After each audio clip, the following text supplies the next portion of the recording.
दोस्तों स्वागत है आप सब लोगों का इस चैनल के एक और नए वीडियो में। समीर दाऊद वानखेड़े की जिंदगी में ना पूरी तरीके से पनौती लग चुकी है। जी हां, ये आदमी आज की डेट में जिस तरफ भी देखता होगा इसको सिर्फ पनौतियां ही पनौतियां नजर आती होंगी। कल की वीडियो में मैंने आपको बताया था कि आखिरकार किस तरीके से इस आदमी की नौकरी के ऊपर तलवार लटक रही है।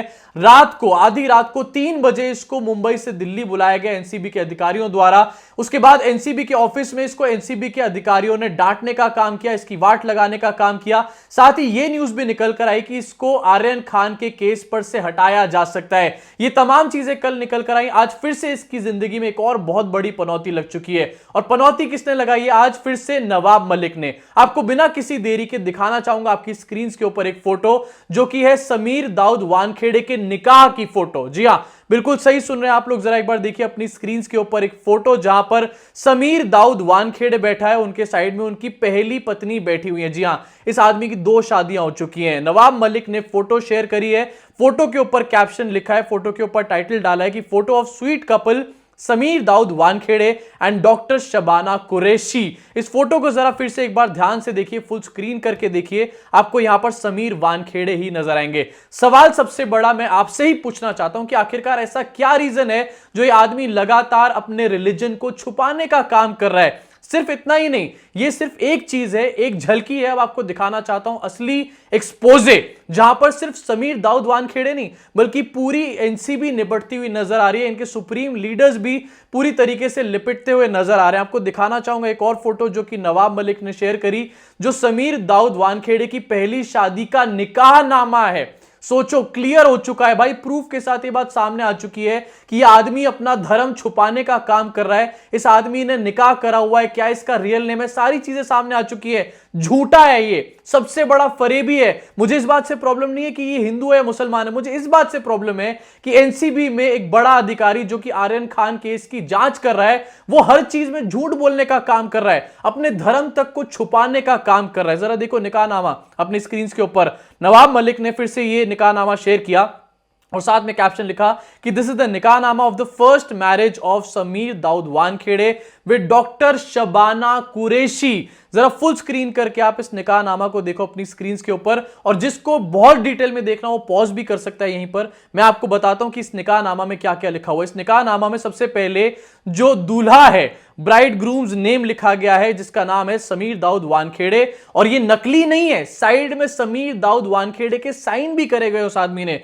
नीचे एड्रेस लिखा हुआ है लोखंड वाला, अंधेरी वेस्ट। उसके बाद ब्राइड्स नेम लिखा हुआ है शबाना जहीद कुरैशी, उनका एड्रेस भी लिखा है लेकिन ब्लर किया गया। उसके नीचे ब्राइड्स फादर और गार्जियंस एड्रेस में लिखा गया है डॉक्टर जहीद कुरैशी, उनका एड्रेस को भी ब्लर किया गया। और सबके सिग्नेचर इस चीज पर, इस मैरिज सर्टिफिकेट पर सब लोगों के सिग्नेचर है, यानी कि ये मैरिज सर्टिफिकेट झूठा नहीं है। और झूठ फैलाने का काम कोई मंत्री क्यों करेगा? सबसे पहली बात, ये भारतीय जनता पार्टी के तो मंत्री है नहीं जो कि कुछ भी ट्वीट करने का काम कर देंगे। ये एनसीपी के मंत्री हैं, महाराष्ट्र के मंत्री हैं, जिन्होंने इस ट्वीट को करके और समीर दाऊद वानखेड़े को, एनसीबी को और हमारे देश के सुप्रीम लीडर्स, इन सब लोगों के नेक्सस को पूरी तरीके से एक्सपोज करके रख दिया। पहली चीज, मुझे आप लोग कमेंट सेक्शन में कमेंट करके बताओ कि क्या किसी भी झूठे आदमी को, क्या किसी भी ऐसे झूठे फरेबी आदमी को जो झूठ बोल रहा हो लगातार, उसको किसी भी तरीके की इन्वेस्टिगेशन करने का कोई राइट होना चाहिए? कमेंट सेक्शन में आप लोग ही बता दो ना कमेंट करके। मेरे हिसाब से तो नहीं होना चाहिए, क्योंकि जो आदमी खुद ही इतना बड़ा झूठा है वो आखिरकार निष्पक्ष तरीके से और सच्ची इन्वेस्टिगेशन कैसे कर सकता है? इन्वेस्टिगेशन के बीच में उसका ईमान, उसका धर्म कहीं भी डोल जाएगा और वो कहीं को भी बिक के कहीं का भी दलाल बन जाएगा। तो आखिरकार ये कैसे हो सकता है? ये क्यों इसको अलाउ किया जा रहा है? दूसरी बड़ी चीज निकलकर सामने आती है कि समीर दाऊद वानखेड़े के ऊपर एक्शन भी लिया जा चुका है। इनके घर पे, इनके शहर के अंदर एनसीबी ने अपने 5 लोगों की टीम बना करके भेजी है और जो कि इनकी इन्वेस्टिगेशन करेगी। सोचिए, जो आदमी 2 हफ्ते पहले तक से लेकर और अभी तक आर्यन खान की इन्वेस्टिगेशन कर रहा था, ये ढिंडोरा पीट रहा था, ढिंडोरची बना पड़ा था कि आर्यन खान ने ड्रग्स करे, ड्रग्स का कंजम्पशन करा है, चैट लीक हो गई, फलाना निमकाना।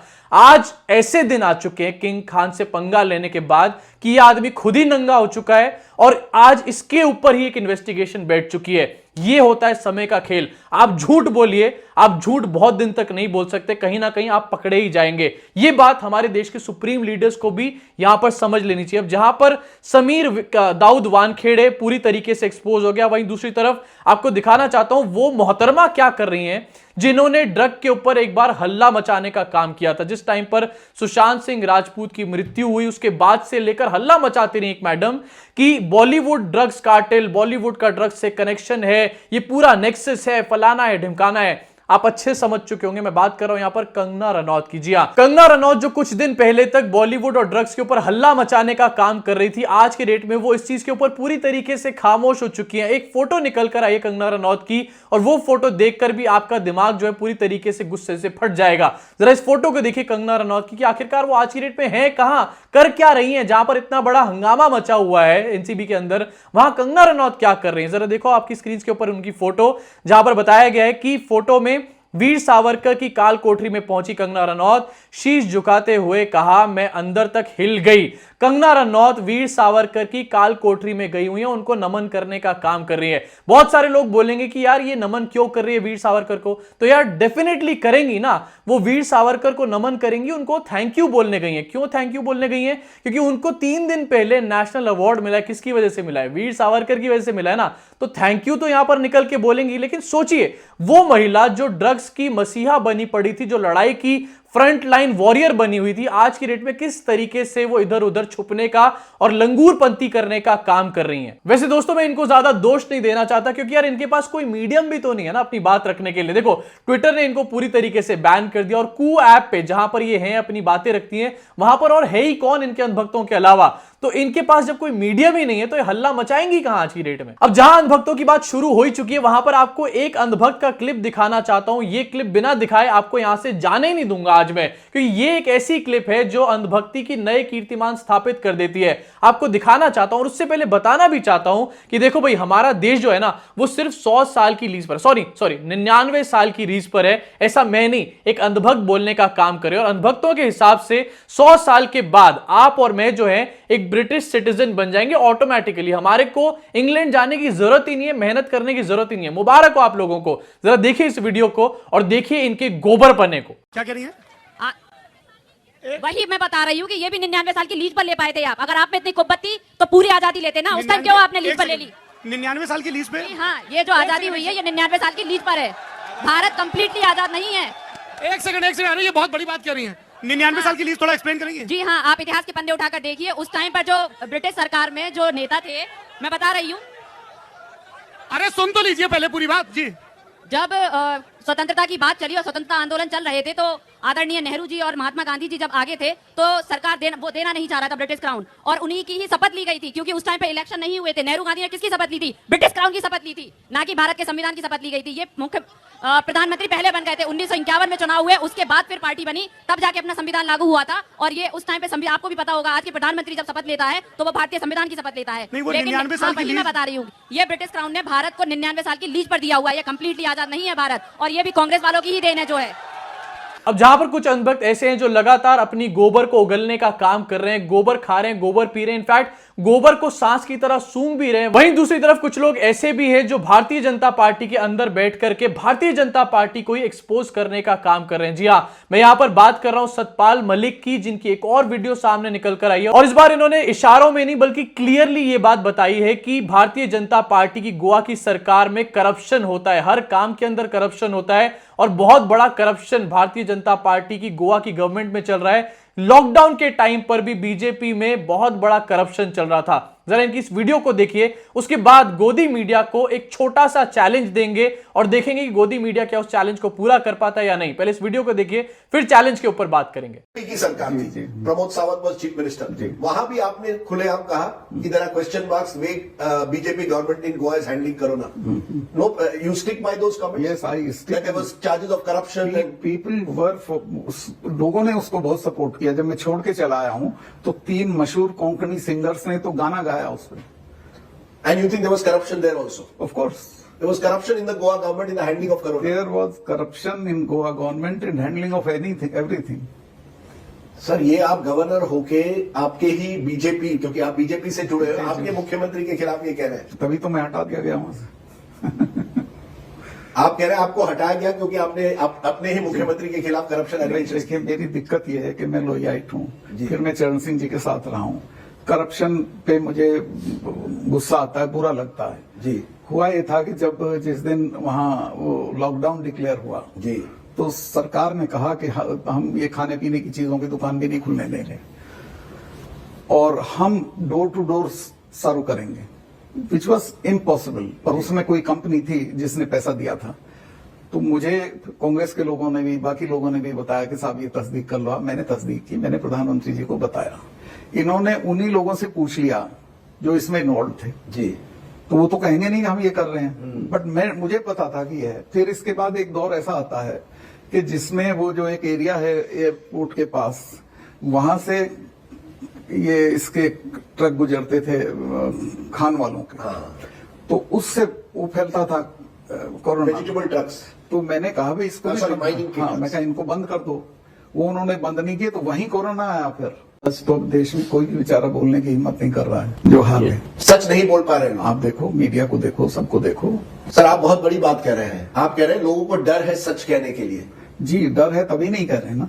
तो देखा आपने आखिरकार किस तरीके से सतपाल मलिक, नरेंद्र मोदी और अमित शाह उनकी सरकार की पोल पट्टी खोलते हुए नजर आ रहे हैं। सतपाल मलिक जो कि मेघालय के गवर्नर हैं, जो कि भारतीय जनता पार्टी से जुड़े रहे लंबे टाइम तक, जम्मू कश्मीर के गवर्नर रह चुके हैं, गोवा में रह चुके हैं, वो क्लियरली ये बता रहे हैं कि गोवा की सरकार में किस तरीके से फर्जीवाड़ा हो रहा था, वहां पर करप्शन हो रहा था। उन सरकारों के अंडर जो सरकारें नरेंद्र मोदी के नीचे आती हैं, नरेंद्र मोदी वो शख्स जिन्होंने शुरुआत में ये नारा दे दिया था, ना खाऊंगा ना खाने दूंगा। आज के डेट में उनके अपने ही लोग साफ ये बता रहे हैं कि खाया भी जा रहा है और खिलाया भी जा रहा है। और नरेंद्र मोदी इस सब के बाद क्या कर रहे हैं? कुछ भी नहीं, खाली बैठे हुए हैं और इस सब चीजों का मजा ले रहे हैं। अब बात करना चाहता हूं गोदी मीडिया के चैलेंज के ऊपर। गोदी मीडिया को जाते जाते इस वीडियो में एक चैलेंज देना चाहता हूं। जी हां, गोदी मीडिया को एक चैलेंज देना चाहता हूं। छोटा सा चैलेंज है, लेकिन मैं अच्छे तरीके से जानता हूं कि गोदी मीडिया इस छोटे से चैलेंज को भी पूरा नहीं कर पाएगा।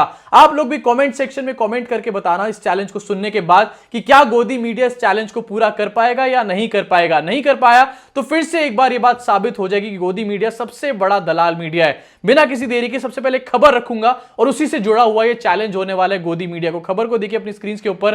कल की एक खबर है जहां पर पता चला कि supreme court to hear a plea by Zakia Ehsan Jafri, widow of Congress MP Ehsan Jafri, against the clean chit given to PM Narendra Modi, then chief minister and others in 2002 Gujarat riot case. यानी कि गुजरात दंगों से रिलेटेड एक केस में नरेंद्र मोदी जिसमें इन्वॉल्व है और भी बहुत सारे लोग इन्वॉल्व हैं, उसमें सुनवाई आज होने वाली सुप्रीम कोर्ट के द्वारा। और यह चीज कहीं ना कहीं नरेंद्र मोदी के ऊपर भी सवाल खड़े करती है। मैं गोदी मीडिया को एक चैलेंज देना चाहता हूं, छोटा सा चैलेंज, कि क्या गोदी मीडिया का कोई भी चैनल इस खबर के ऊपर, इस पूरे मैटर के ऊपर 1 घंटे की डिबेट कराने का काम कर सकता है? अगर हां तो बताएं, और अगर नहीं तो अपने ऊपर दलाल लिखने का काम करा ले। आप लोग भी जाते जाते कमेंट सेक्शन में कमेंट करके बताओ कि क्या गोदी मीडिया इस चैलेंज को एक्सेप्ट करेगा। अभी के लिए दोस्तों इस वीडियो में सिर्फ इतना ही। अगर आपको ये वीडियो पसंद आई हो तो नीचे दिए हुए लाइक के बटन को, सब्सक्राइब के बटन को और बेल आइकन को जरूर दबाएं। मुलाकात होगी आप सब लोगों से अगली वीडियो में।